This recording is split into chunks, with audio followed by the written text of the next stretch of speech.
Hello guys, let's measure resistance. Okay, let's measure resistor. We have different resistors here, okay, of different values. So let's measure it with a multimeter. So we have our black and red probes. The black probe goes to the COM and the red probe always goes to this port here, voltage, resistance and current, always, okay, most of the time. So now this is the symbol for resistance.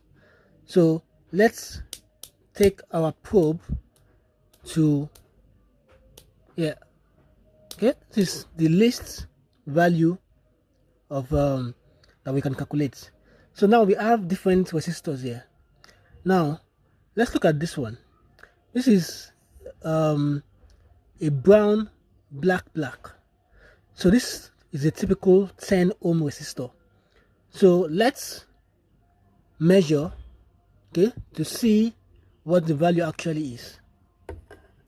Okay, now always make sure that your hands are not touching the metal parts of the probes.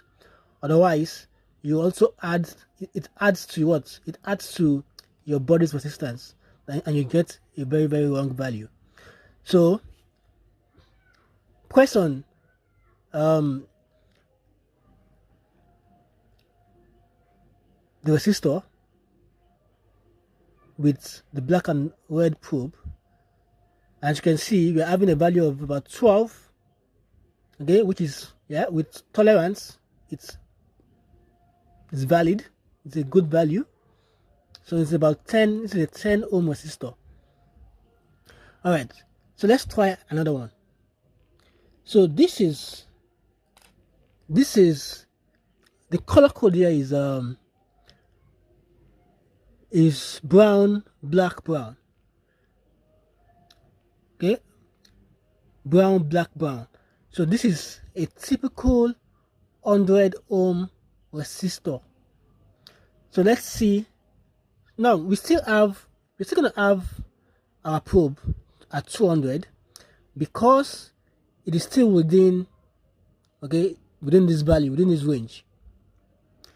So let's press on the resistor with both probes. As you can see, we have a 100 ohm resistor. Nice.